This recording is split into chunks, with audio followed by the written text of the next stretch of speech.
Semisal ada soal seperti ini, soal STAN 2006, muncul sebuah tensis seperti ini. Bagaimana cara mengerjakannya?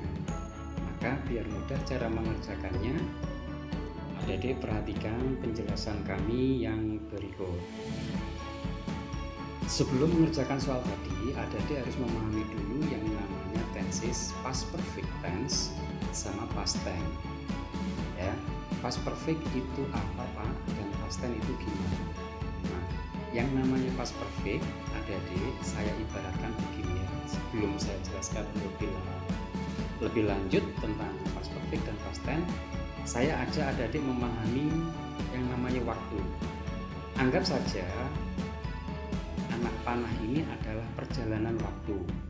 Waktu kita bagi menjadi 3, yaitu yang pertama adalah present tense atau present, itu adalah menunjukkan waktu sekarang. Waktu present tense itu adalah pemenggal antara masa lampau dan masa yang akan datang. Masa lampau kita namakan past tense, yaitu masa yang sudah kita tinggalkan, dan masa yang akan kita temui nanti namanya adalah future. Nah, pengertian past perfect itu dan past tense itu gimana? Mudah sekali. Past perfect itu dan past tense anggap saja begini diibaratkan. Ada 2 peristiwa sama-sama terjadi pada masa lampau.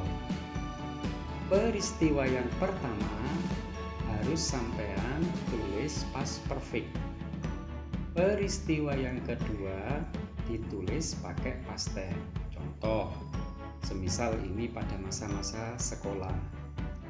Ada sarapan dan ada berangkat ke sekolah. Dua-duanya sudah sampean lakukan. Maka kalau sampean ingin menulis dalam bahasa Inggris, sarapan harus ditulis pakai past perfect karena dia peristiwa pertama. Maka peristiwa pertamanya ditulis pakai past perfect, peristiwa keduanya ditulis pakai past tense. Seperti itu. Misalnya juga sampean hari ini sudah ada di posisi isya. Maka ada 2 peristiwa sudah adik lakukan, yaitu berpuasa semisal dan berbuka puasa. Puasanya sudah selesai, berbukanya juga sudah selesai. Nah, dua-duanya terjadi pada masa lampau, maka peristiwa pertama harus di past perfect-kan. Peristiwa kedua harus di past tense-kan. Saya buatkan contoh seperti ini adik-adik. Ada peristiwa pertama misalnya, yaitu membeli. Ya, misalnya sampai cerita tadi siang saya itu membeli oleh-oleh Pak sebelum saya berangkat ke rumah nenek mengunjungi. Maka membeli harus ditulis pertama. Itu namanya past perfect.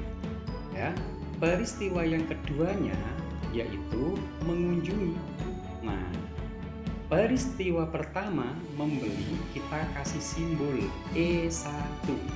E itu event, peristiwa. Peristiwa satunya adalah membeli. Peristiwa keduanya adalah mengunjungi. Kita kasih simbol E2. Itu diingat-ingat ya, biar nanti tidak banyak menulis rumus. Nah, peristiwa 1 yaitu membeli harus ditulis pakai past perfect. Harus di past perfect-kan. Rumus past perfect itu adalah yang peristiwa kedua harus di past tense-kan. Itu ya, diingat-ingat. Peristiwa pertama ditulis pakai past perfect, peristiwa kedua ditulis pakai past tense. Peristiwa pertama ditulisnya adalah pakai had verb 3. Kok nggak has, kok nggak have Pak? Ya karena pas, lampau.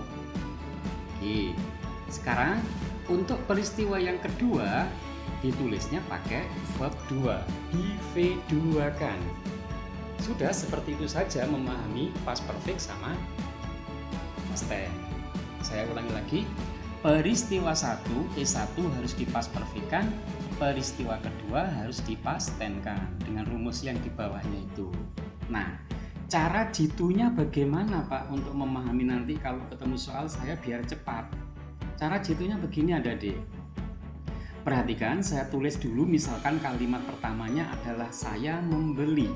Saya simpulkan E1, terus saya mengunjungi, saya simpulkan E2. Nah, kalau ditulis dalam kalimat bahasa Indonesia, semisal saya membeli oleh-oleh, saya mengunjungi nenek. Nah, apa kata hubung yang harus Adik-adik pakai? Semisal, sebelum E1 itu saya kasih yang namanya kata hubung atau conjunction. Conjunctionnya apa ya? Titik-titik saya membeli, saya mengunjungi. Maka conjunction yang harus dipakai adalah kata after. Nah, ya toh? Setelah saya membeli, saya mengunjungi. Nah, tuh tolong Adik-adik. Berarti kesimpulannya setiap yang mengawali peristiwa pertama E1 itu adalah after conjunction-nya. Diingat-ingat itu. Nah, cara mengingatnya bagaimana Pak? Saya itu biasanya kalau diajari di kelas ingat, tahu, paham, terus di keluar kelas saya lupa. Kan gitu ya. Saking banyaknya pelajaran Pak. Oke, saya bantu begini Adik-adik. Kita ambil cara lain ya, maaf. After itu mengawali E1. E1 itu kan peristiwa pertama. Cara mengingatnya gampang. Maaf, ini dengan cara agak masuk akal ini. After dimulai dengan huruf apa nak? Dimulai dengan huruf A. Huruf A itu huruf keberapa dalam alfabet? Oh, itu huruf pertama Pak. Oh, berarti setelah after pasti diikuti oleh peristiwa pertama. Peristiwa pertama selalu ditulis pakai head verb 3. Begitu saja. Nah, seandainya saya balik, peristiwa kedua saya tulis dulu. Saya mengunjungi titik-titik saya membeli. Nah, apa nanti titik-titik saya mengunjungi, saya membeli. Maka nanti saya tulis E2. E2 itu peristiwa kedua. Tentu diikuti peristiwa ke-1 habis itu nulisnya. Hanya masalah nulisnya saja. Boleh dibolak-balik Adik-adik nulisnya, ya. Nah, E2 itu peristiwa kedua. Apa conjunction yang mengawali peristiwa kedua? Yaitu kata before. Ya. Nah, sama cara mengingatnya. Before dimulai dengan huruf apa? Huruf B Pak.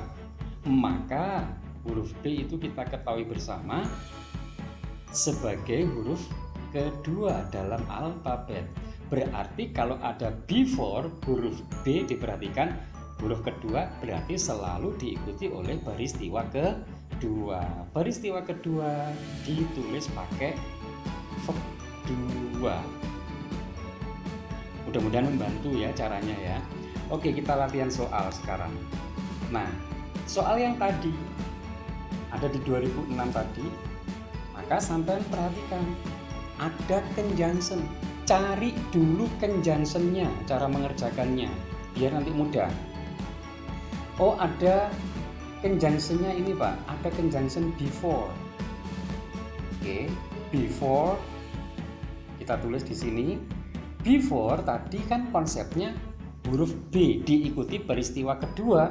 Peristiwa kedua selalu ditulis pakai verb 2 yaitu came. Nah, itu came itu kategorinya adalah verb 2. Itu peristiwa kedua pasti. Berarti sekarang sampean disuruh mencari apa? Disuruh mencari peristiwa pertama. Peristiwa pertama tadi ditulis pakai E1. E1 tadi ditulis pakai rumusnya apa?